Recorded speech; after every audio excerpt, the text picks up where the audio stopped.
Alright, working on some more motors. This is another way that I've found to harvest the copper out of the fields of most motors. As you can see here. It's just a cheap set of cable cutters. I like these Harbor Freight cable cutters because they have the point. Some of the cable cutters have like a bull nose on the tip. I like the pointed one. It works a lot better for this type of stuff. I've already cut these motors. It seems the ones with the thicker wires obviously are harder to get through, right? If you got the finer wire, it still can be a pain, but it's a little bit easier to get through. I'll show you where you're going to have to cut here. And if you see this one, what I do is I always don't cut on the side that the wires are coming into. Usually there's more wraps on this side to help hold it together for beating them out. This one's pretty uniform, but like if you look at this one's got tape and it's wound, so it should help hold it together a little bit more when you're beating it out of there. So if you see the way that they wire the motors, there's a loop here, then there's a loop in here, then there's a loop here, and a loop in here, and a loop here. All right, so you just cut in the middle of each loop. Right? Try to get it right in the middle. I'll show you. This is where the pointed tips come in really good.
Then you got the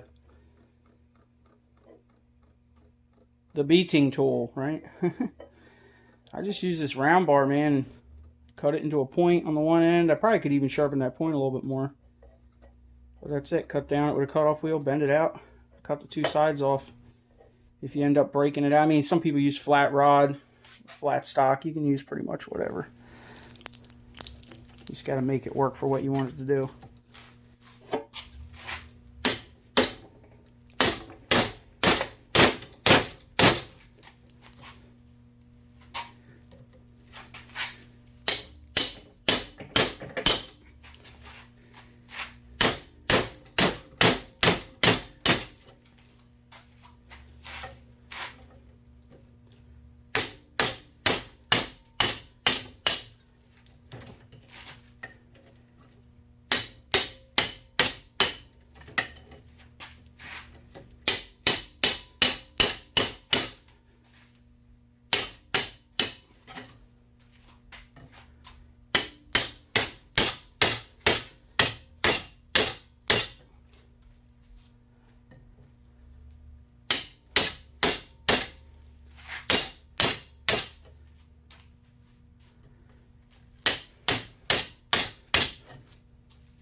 Oop.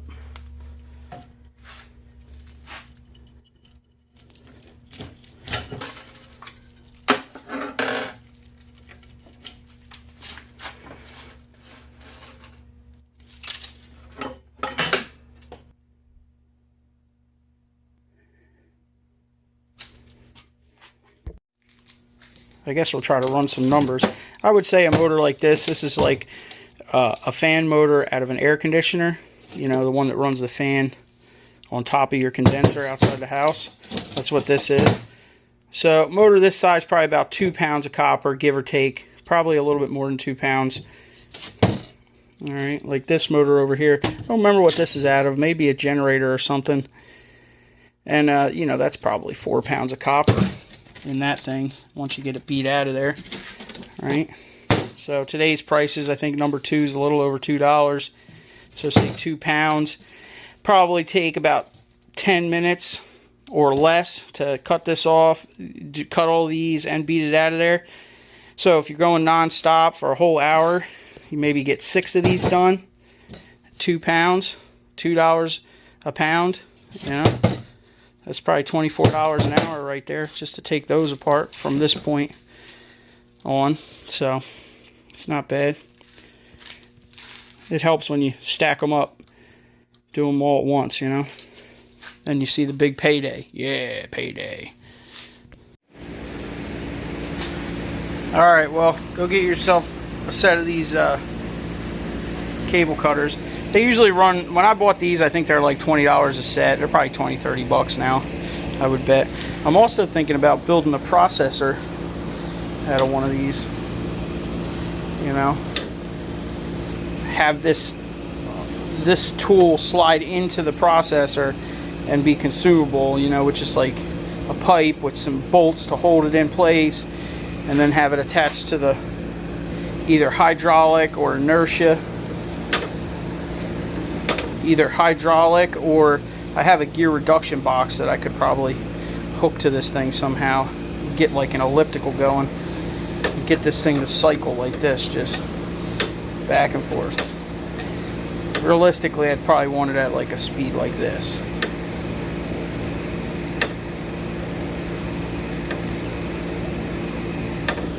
With a lot of torque, you know. I'll probably run it off an electric motor and a gear reduction box. I don't know. I've been building it in my head for a while. It'll be coming up in a future video, probably this winter. Alright, y'all. Thanks for watching. Hit that thumbs up, subscribe.